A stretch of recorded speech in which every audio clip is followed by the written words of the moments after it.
धाकड़ खबर, बेखौफसमा बेबाक अंदाज। नमस्कार। कल शाम को राजस्थान में कैबिनेट की बैठक हुई। उसमें यह फैसला लिया गया कि राजस्थान का सत्र सेशन सोमवार को बुलाना जाए। तो एक चिट्ठी लिखी गई सरकार की ओर से राज्यपाल को कि आप सत्र की नोटिफिकेशन निकालिए और सोमवार को सत्र की शुरुआत कीजिए। कोई इस पे निर्णय नहीं हुआ। हमारे विधायक वहां राजभवन में बैठे हुए हैं और गवर्नर साहब से कोई ऐसा फैसला अब तक नहीं आया। बड़े अचंभे की बात है कि इस कैबिनेट सिस्टम में जब भी सरकार आग्रह करे कि सेशन की शुरुआत होनी चाहिए तो उसमें गवर्नर साहब को कोई देरी नहीं करनी चाहिए। ये संविधान की बात है, संविधान की मर्यादा की बात है। इसमें सुप्रीम कोर्ट के निर्णय भी हैं जिसमें ये साफ कहा गया है कि गवर्नर इस बात में देरी नहीं कर सकता जब जब भी सत्र की मांग हो। ये गवर्नर साहब का कर्तव्य है। लेकिन मैं समझता हूं कि पिछले कुछ सालों में लोकतंत्र की जो डेफिनेशन है, परिभाषा है, वो बदल चुकी है। आज लोकतंत्र की परिभाषा में राज्यपाल सरकारों की सलाह नहीं लेंगे, कहीं और से सलाह लेंगे। और इस देश में जो चुनी गई सरकारें हैं उसमें राज्यपाल गिराने में मदद भी करेंगे और जिस दल को बहुमत है उसके कुछ लोग एक प्राइवेट चार्टर प्लेन में बाहर ले जाएंगे, वहां उसको होटल में ठहराएंगे और वहां लेन देन की बात होगी और सरकारें गिराएंगे। मतलब कि जो लोकतंत्र की जो नई परिभाषा है उसमें चुनी हुई सरकारें गिराना, उसमें लोगों को लोभ देना, चाहे वो पैसे का लोभ हो या कोई और लोभ हो, और किसी तरीके से उस बहुमत को अल्पसंख्यक में बना देना, माइनॉरिटी गवर्नमेंट बना देना और सरकार गिरा के अपने मुख्यमंत्री को शपथ दिला देना। आपको याद होगा कि महाराष्ट्र में क्या हुआ था। यही हुआ था कि प्रेसिडेंट रूल लागू था लेकिन फिर भी गवर्नर ने सुबह सुबह 4-5 बजे उठकर किसी को शपथ दिला दी। उसका नतीजा आप जानते हो क्या हुआ।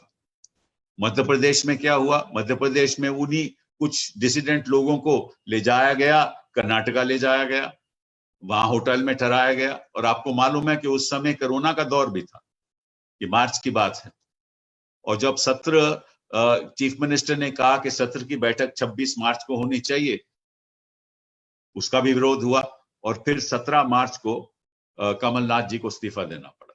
उत्तराखंड में क्या हुआ कि ऐसे ही डिसिडेंट लोगों को एक हवाई जहाज में, चार्टर्ड हवाई जहाज में बाहर ले जाया गया।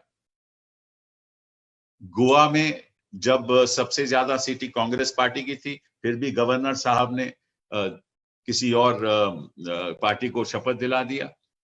मणिपुर में जब हम कांग्रेस पार्टी की ज्यादा संख्या थी, गवर्नर ने किसी और को शपथ दिला दी। तो कहने का मतलब है कि ये लोकतंत्र की अब नई परिभाषा है। एक दूसरी बात इसमें जो आज के दिन हमें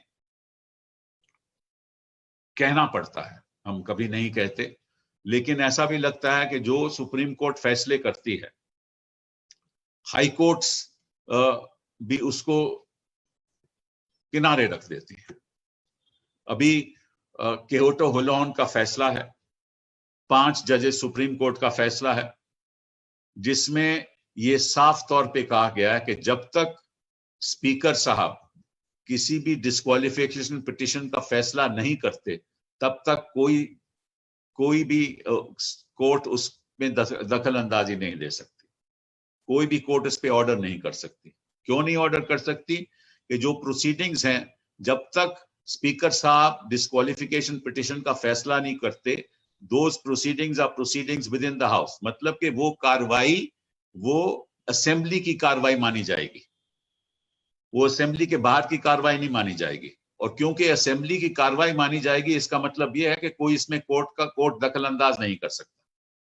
ये 5 जजेस सुप्रीम कोर्ट ने कह दिया।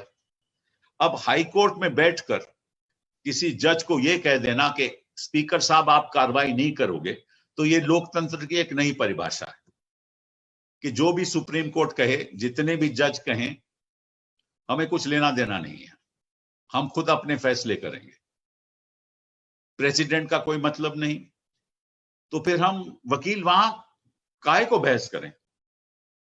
अभी अगर कोर्ट ने सुप्रीम कोर्ट की जजमेंट का फैसला नहीं मानना, तो काहे को वकील बहस करें?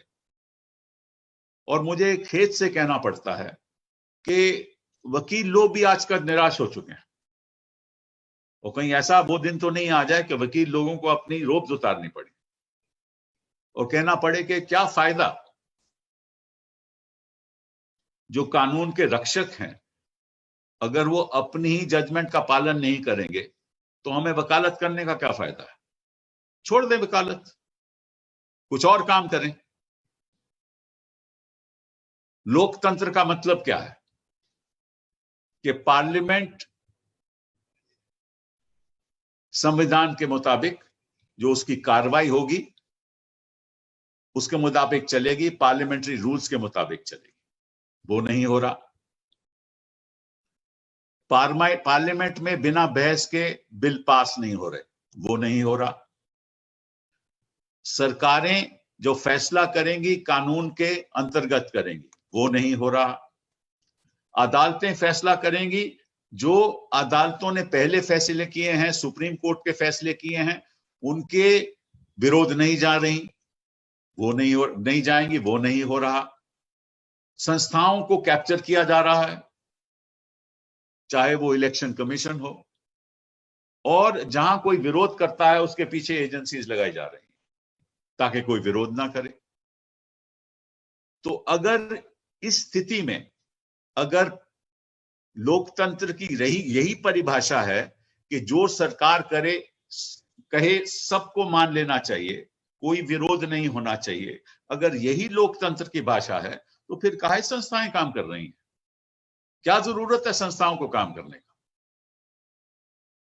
तो जो प्रधानमंत्री जी कहें, जो ये सरकार करे, उसको मान लेना चाहिए। अब हो क्या रहा है? वकीलों को बंद किया जा रहा है, उनके खिलाफ फेरा के केस लगाए जा रहे हैं,